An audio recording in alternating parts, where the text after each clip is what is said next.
Andre, Gianni Infantino shook up the World Cup. Yes, 48 teams. It's unheard of. I never thought in my entire life we'd ever see something like this. Kevin and I are going to discuss, so stay tuned.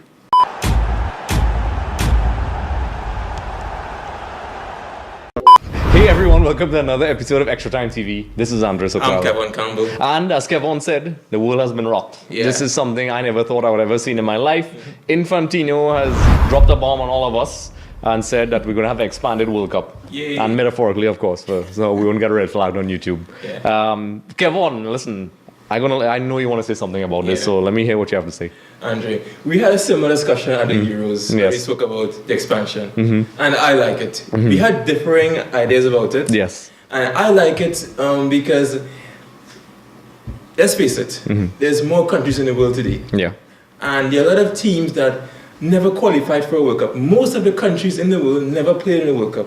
And Andrew, we got to experience what it was like to qualify for a World Cup and to see your country in a World Cup. And it was fantastic. Yep. So expanding the teams, I'm all for. I mean, I know I might get a lot of stick for this, but I'm all for it. Because of the format. It's three teams in a group. Yep. And the top two teams advance. So you have a knockout phase with 32 teams.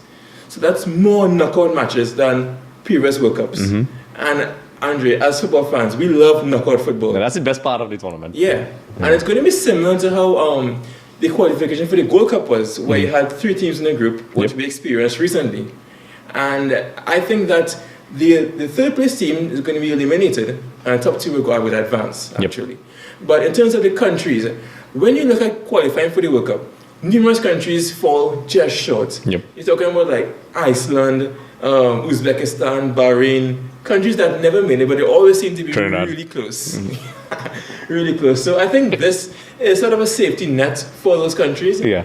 And in actual fact, the run of games to the final is the same 7 games.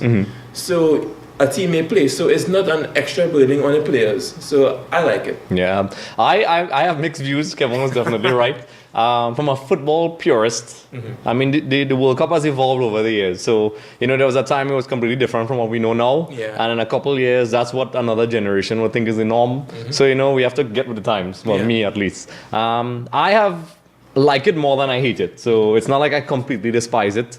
I think one of the things about the World Cup that they have to be very careful about is the exclusivity of it. The reason the World Cup is special is because the best teams are there on the journey to get there. So, all of a sudden now, and I think in the beginning, this is where you'll have a problem. The big boys are going to be there. The established guys are going to be there. And then all of a sudden, you're going to have a whole bunch of small countries, which coming from Trinidad and Tobago, I would absolutely love that now we have even more of a chance that we'll probably mess up anyway to make it to the World Cup. But we have a chance.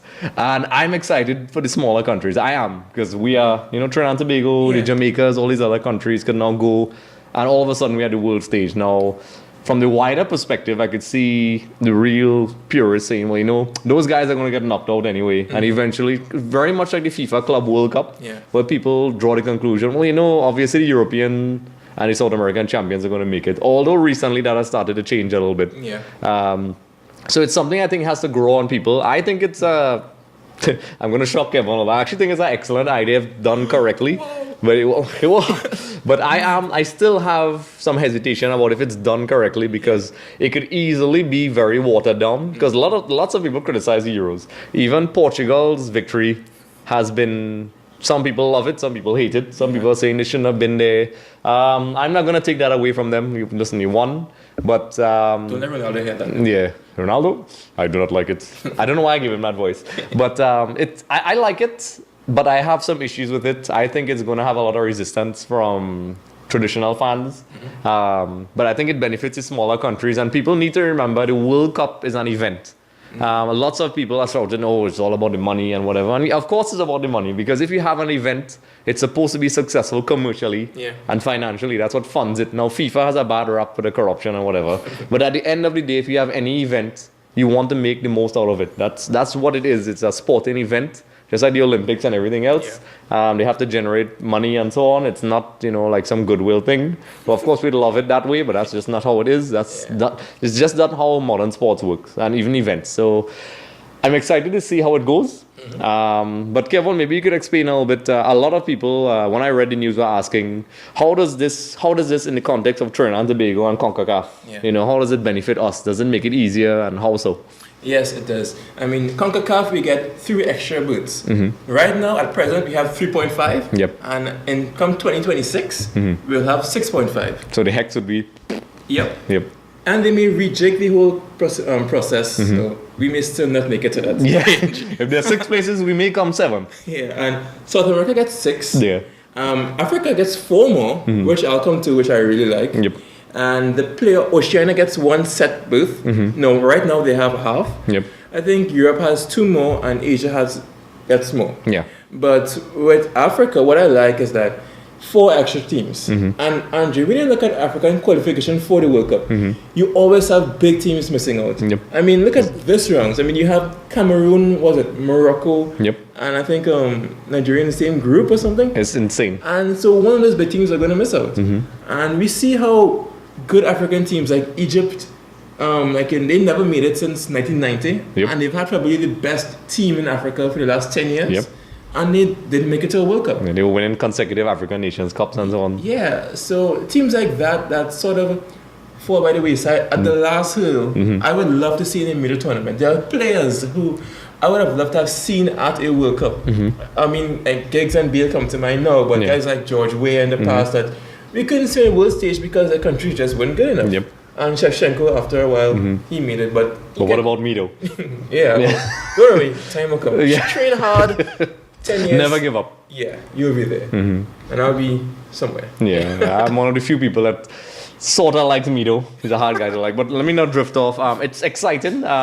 Just the African continent is one of the most competitive nations ever. I mean, even Saint Feet was saying that, all the teams, you have the Senegals and the Nigerias and the Angolas and the Cameroons and the Egypts, and that's just to name a few. Algeria, they all, Algeria, all those young Zidans running around all over the place.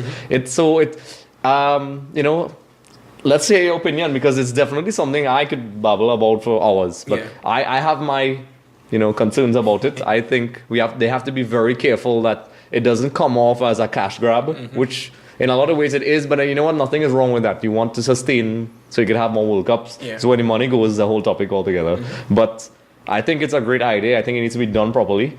And it could easily go sideways if not done correctly. And because they saw with the Euros that the majority of people liked it. They had some issues with the third place team, which I could understand. I think, if we have this format and a team gets eliminated, go home. It takes away the competition. It's like rewarding failure. Yeah, so if you don't win, you go home. It's just that simple. That's why it's wonderful. If you keep saying, well, you came second or third, that's okay. We'll get you in there. Don't worry about that. So everyone gets some. But I love that they still understand that you need that 7-game format. I love that they changed it to 3. I think that's very smart. 3 team groups are very exciting. We see it all the time in the Caribbean. Yeah. It's for coaches, it's constant drama. For the fans, it's drama. For both the CONCACAF Champions League and our national team. So I wish it could come soon. But for those of you, I'm going to answer a very important question. People keep thinking it's going to happen at the next World Cup. No, it's not. It's going to happen at the 2026 World Cup. Yes, because people say, yes, Trinidad have a chance. It's like, no. It's unfortunately that's not the case. Then we'd have to miraculously find. Actually, most of these players won't even be around. That, so that's just like the age gap. So we'll probably have little babies like those the Tyrell Emanuels from Chiva Boys and then maybe on the team, Judah Garcia. So we'll see. So let us know your thoughts. It's a very interesting topic for football traditionalists. And just to close off, I mean, throughout recent history, I would say. Yeah. Remember the World Cup? It switched to 24 teams from 16 to 24 in 1982. Yep. And then when I was born. Yep. 10 million years ago. And then in 1998, from 24 to 32. So change is not, increases in number of teams is not an uncommon phenomenon in FIFA football. Yep. So let's just go with it. Yep. That's why at the beginning I said, let's see how it goes. So Kevon, let everybody let us know your thoughts, because we know this is a topic any football person, casual or not, will want to talk about. Even if you're not one of those real diehard football fans, at the end of the day, when the World Cup comes around, everybody stops and looks at it. So let us know your thoughts. Yes, you in Fiji. Yes, everywhere. Yes, you in Gasparolo. So basically, let us know your thoughts. Comment in the comment section below. Kevin and I, would love to answer your questions, and we really, really like your opinions. I've seen some very strong opinions, particularly on Trinidad Tobago football and CONCACAF. We've got a lot of responses from people of most unlikely places. Our friend Lucas has friends from Germany, from the Caribbean. So thanks for that, and continue to do it, and we'll continue to try to bring a great show for you guys. So Kevon, with that being said, where can we find you? Kev868 on Twitter and Instagram, Andre. You can find me at Andre Soklal on Twitter and Instagram. And like all the other shows, I'm kind of tired saying it, but whatever. You can challenge me at Dracool10 if I've been challenged. So if my PSN handle is Dracool10, you'll see in the graphic below. Bring it on. Also, don't forget to like and subscribe, because when you like and subscribe, you qualify for the chance to win a copy of FIFA 17. Yes, and also tickets to upcoming games at all levels of Trinidad and Tobago. So there's some perks to liking our channel, Kevin. Yeah, there is. Yes, so keep commenting, keep letting us know what you like. And this great episode has been brought to you by the kind folks of Maestro. Yes.